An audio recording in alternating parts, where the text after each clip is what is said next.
रविवार के दिन यह व्रत आने के कारण इसे रवि प्रदोष व्रत कहा जाता है। प्रदोष व्रत हर महीने के दोनों पक्षों की त्रयोदशी तिथि को रखा जाता है। नमस्कार दोस्तों, बातें ज्ञान की YouTube चैनल में आपका स्वागत है। इस चैनल के द्वारा भक्ति, ईश्वर कथा, पौराणिक कथाएं, प्रेरक कहानियां और ज्ञानवर्धक कहानियों का विशेष संकलन आपको मिलेगा और आप ऐसे ही ज्ञानवर्धक वीडियो देख पाएंगे। कृपया चैनल को सब्सक्राइब करें, वीडियो को शेयर करें और अपना बहुमूल्य साथ बनाए रखें। धन्यवाद दोस्तों। जय श्री कृष्णा। राधे राधे। एक समय सर्व प्राणियों के हितार्थ परम पावन भागीरथी के तट पर ऋषि समाज द्वारा विशाल गोष्ठी का आयोजन किया गया। इस सभा में व्यास जी के परम शिष्य पुराणवेता सूत जी महाराज हरि कीर्तन करते हुए पधारे। सूत जी को आते हुए देखकर शनकादि 88,000 ऋषि मुनियों ने खड़े होकर दंडवत प्रणाम किया। महाज्ञानी सूत जी ने भक्तिभाव से ऋषियों को हृदय से लगाया तथा आशीर्वाद दिया। विद्वान ऋषिगण और सब शिष्य आसनों पर विराजमान हो गए। शनकादि ऋषि ने पूछा, हे पूज्यवर महामते, कृपया ये बताने का कष्ट करें कि मंगलप्रद, कष्ट निवारक ये व्रत सबसे पहले किसने किया और उसे क्या फल प्राप्त हुआ। श्री सूत जी बोले, आप सभी शिव के परम भक्त हैं। आपकी भक्ति को देखकर मैं व्रती मनुष्यों की कथा कहता हूँ। ध्यान से सुनो।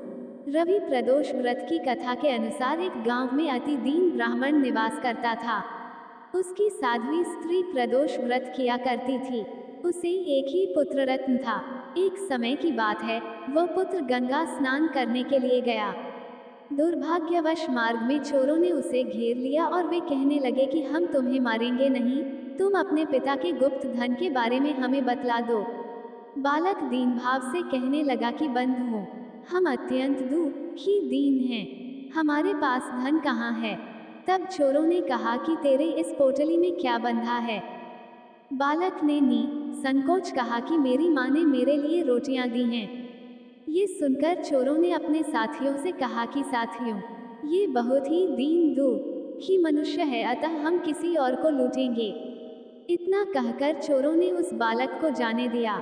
बालक वहां से चलते हुए एक नगर में पहुंचा। नगर के पास एक बरगद का पेड़ था। वह बालक उसी बरगद के वृक्ष की छाया में सो गया।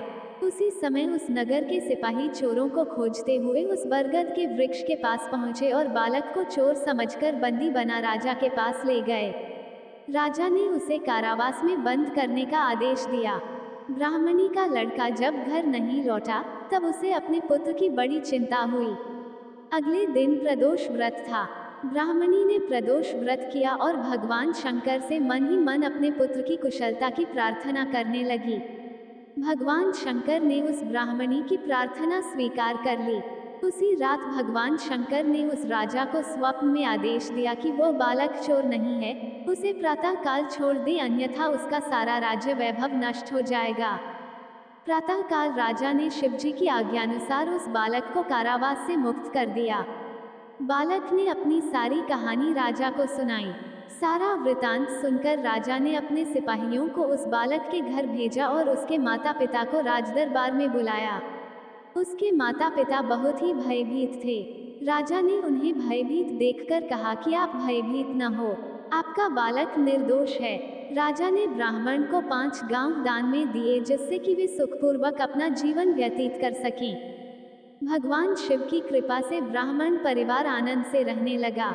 अतः जो मनुष्य रवि प्रदोष व्रत को करता है, वह सुखपूर्वक और निरोगी होकर अपना पूर्ण जीवन व्यतीत करता है तथा उसके जीवन में खुशहाली आती है।